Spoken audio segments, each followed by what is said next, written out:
Welcome back. In this lecture, we will cover two important formats, CSV and JSON.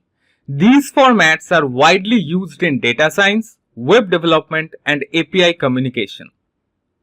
CSV in Python, CSV or comma separated values is a simple text format to represent tables. Python provides a built-in CSV module to work with CSV files. Here's how you can read a CSV file. First, you need to import CSV module and then with open data.csv, which is the file name, in read mode as if reader equals csv.reader.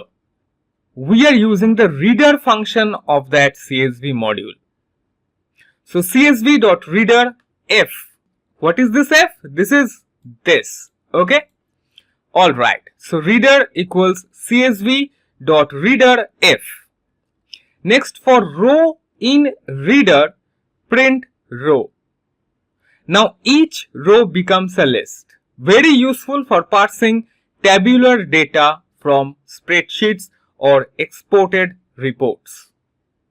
Next, how you can write to a CSV.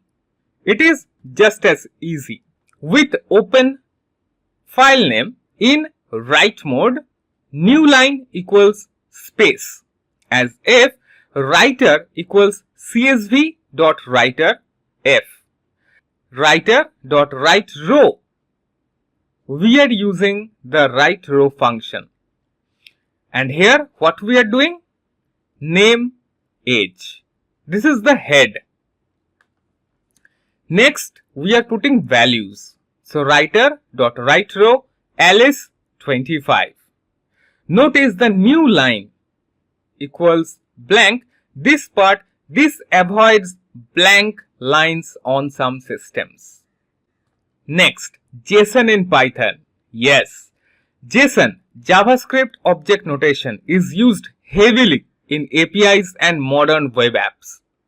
Python makes it easy to convert between JSON and Python dictionaries.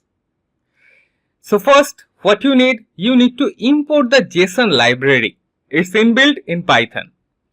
Next, create a dictionary variable data, name Bob, age 30, and JSON str, which is again a variable, equals json.dumps data. So we are using the dumps function from JSON module. And what we are passing? We are passing this dictionary data. JSON.dumps converts the dictionary to a JSON string. Yes, friend.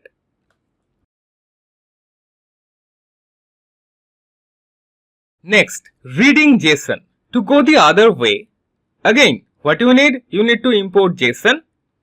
Let's create a variable obj equals json.loads. So we are using the loads function from the JSON module. And what we are doing?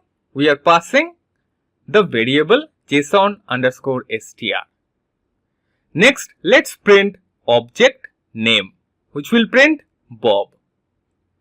This is incredibly useful when working with APIs or storing configuration data in a human readable way. Now, to wrap up, use CSV for tables and spreadsheets. Use JSON for objects, configs, or web data.